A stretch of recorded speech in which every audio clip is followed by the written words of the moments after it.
Simplifying polynomial expressions. Here we have two polynomials that we are going to subtract. The trick is to be very careful with the minus sign in the second parenthesis. The first parenthesis will not change, so we simply rewrite it. But now we have a minus sign in front of parentheses. What we need to do is change the signs of everything in the second parenthesis. So the positive 4x cubed becomes negative 4x cubed. Negative 3x squared becomes positive 3x squared.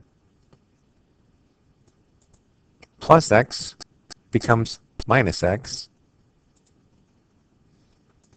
And negative 4 becomes positive 4. We now gather like terms for our answer. 5x cubed and negative 4x cubed are a positive 1x cubed. 4x squared and 3x squared is 7x squared. Negative x and negative x is negative 2x. And 2 plus 4 is 6. So now 1x cubed plus 7x squared minus 2x plus 6 is the answer. It cannot be reduced.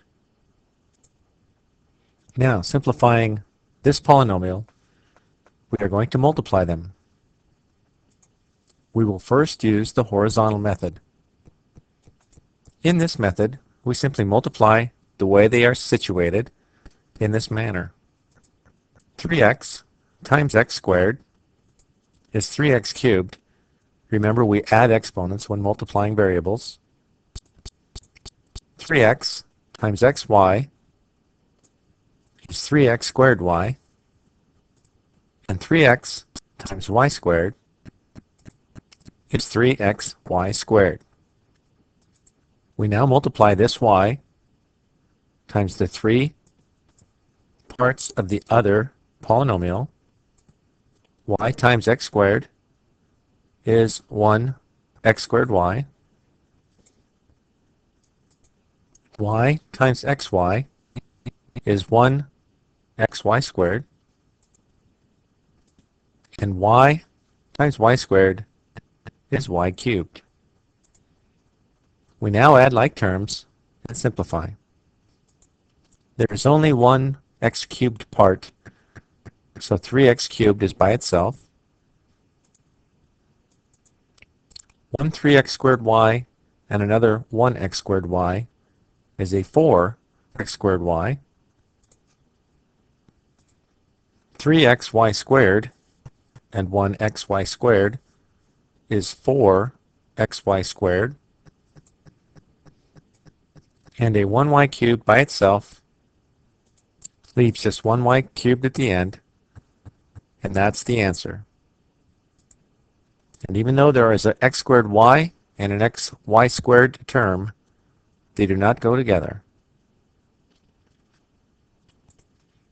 The vertical method is not much different, except now we multiply vertically like we'd multiply regular numbers. So with this setup, we will simply multiply y times y squared is y cubed. Y times xy is xy squared. And y times x squared is x squared y. We now do 3x times the same set as before and do the same process. 3x times y squared is 3xy squared, and we must align it with the like term. So it must go there. 3x times xy is 3x squared y, and again we must line up the like terms. And then 3x times x squared is 3x cubed, and since there is no x cubed to align under, it goes out by itself. We now add like terms. 3x cubed just drops down. 3x squared y and 1x squared y is 4x squared y. 1xy squared plus 3xy squared is 4xy squared.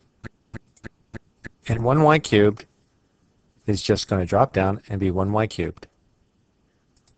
So we will get the same answer that we did with the horizontal method.